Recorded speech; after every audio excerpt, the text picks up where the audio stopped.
a long time ago. The Tommy Robinson contempt of court case. I said back then I didn't think this would reappear, and in defence of my own appraisal of the situation back then, it hasn't. It has completely changed. Everything that there was back then at the Old Bailey is gone. Nothing is remaining. The main charge was the contempt of court charge, and that appears to have vanished, according to the live stream he put out earlier. Why has it vanished? The day after Judge Marson sent him down, the Muslim gang rapists applied to the judge to have their trial thrown out on account of the apparent prejudice caused by his live stream.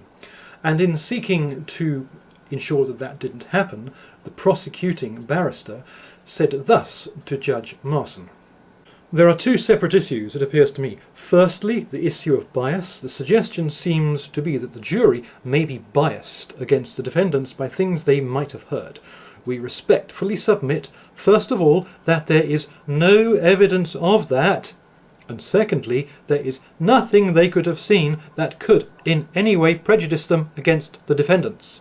Judge Marson replied, "In my judgment, there is no evidence at all before me that the jury may be biased against the defendants or that they may be prejudiced against the defendants."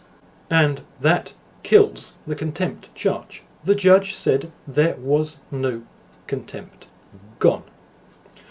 The second charge back then at the Old Bailey was referring to the religion of the defendants, the ethnicity of the victims in the context of his opinion, presented as fact that those of the defendants' religion were disproportionately likely to commit crimes of the sort for which the defendants were being tried. All of which was fact, not opinion. All of which is now gone. Highlighting as significant the sexual references of the abuse that he had elicited from the defendants that he had confronted. I would grant you that there was a little bit there to go with, but no matter, it's gone anyway. More generally, making highly derogatory comments about the ethnic and religious backgrounds and associations of the defendants. That was their final trump card, the Islamophobia charge. "Help, we've got absolutely nothing, please just bang him up because we don't like him." And that's gone too. Everything from the Old Bailey that they put appears on the basis of what he released in the live stream. All that appears to be gone. What a surprise!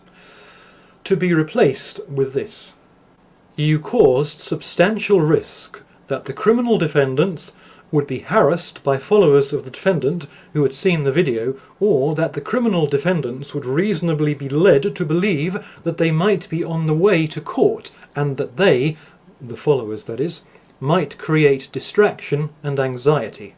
I don't like conspiracy theories, but if ever there was fertile ground for a conspiracy theory, it's there. Muslims might have been upset or worried about being upset.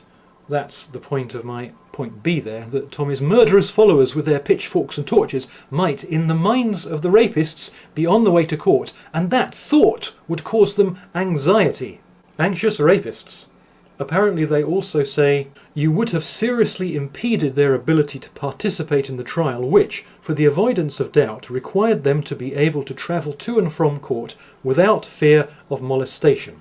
The trial was indeed ongoing, but they were at the jury deliberation stage. The jury was deliberating. They had no further required participation. All they had to do, all the defendants had to do, was to stand up at the end and receive the verdicts. They had no more input in the trial other than that.